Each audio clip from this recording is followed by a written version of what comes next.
nimufashe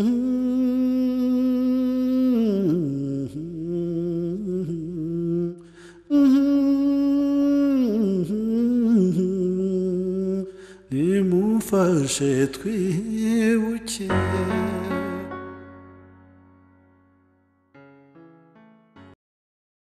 Je voudrais d'abord remercier les organisateurs d'avoir pensé à associer celles et ceux de l'étranger qui ont subi l'épreuve devant la tentative d'extermination des leurs. Je fais partie de cela. Je vivais à Londres, d'où je suivais la situation au pays. Et pendant quelque temps, j'avais entretenu l'espoir de revoir tous les miens dans un pays apaisé, réconcilié et ouvert à tous ses ressortissants en la faveur des accords de paix d'Arusha. À la place, nous avons été nombreux à assister à ce macabre pendant des mois où nos familles et nos proches étaient pourchassés et tués dans tout le pays. Et je dis bien assister parce que ce génocide était fort médiatisé et s'est perpétré au su et au vu de tout le monde. Tout le monde savait ce qui se passait au Rwanda. Les déclarations des forces génocidaires qui faisaient la une des journaux ici en Europe et ailleurs ne laissaient aucun doute possible quant à leurs intentions. On pouvait ainsi lire leur message sous quelques titres révélateurs tels que, et j'en ai retenu quelques-uns, les tombes sont à moitié vides, aidez-nous à les remplir.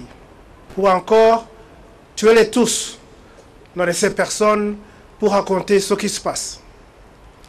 Dans le même temps, les chaînes de télévision du monde, dont les plus importantes, diffusaient à longueur de journée en boucle des images d'horreur. Certaines de ces images montraient effectivement les tueurs en pleine action. Et à ces images succédaient des débats sur des plateaux de télévision ou dans les studios de radio, où des politiques tentaient de justifier leur inaction face au génocide des Tutsis.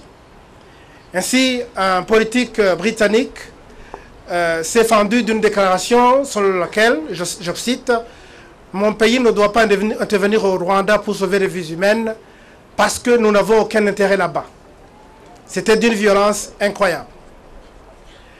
Les quelques rares conversations téléphoniques, quand elles étaient possibles au Rwanda, ne présageaient rien de bien. On apprenait soit des assassinats perpétrés, ou alors on apprenait que des tueurs avaient investi le même quartier, le même village, la même localité. Et donc, cette attente angoissante faisait le lot quotidien de notre vie. Le cours normal de notre existence était suspendu au sort des rescapés. Et à des moments, je dois avouer qu'il me semblait qu'il fallait un miracle pour qu'il y ait des survivants au Rwanda. Et à bien des égards, vous les survivants, vous êtes ce miracle.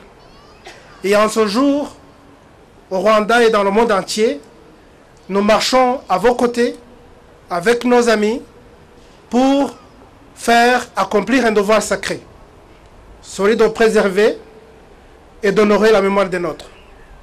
Et je voudrais formuler le souhait que chaque jour, au lever comme au coucher du soleil, nous puissions nous rappeler, nous puissions nous souvenir et à tout jamais perpétuer la mémoire des nôtres.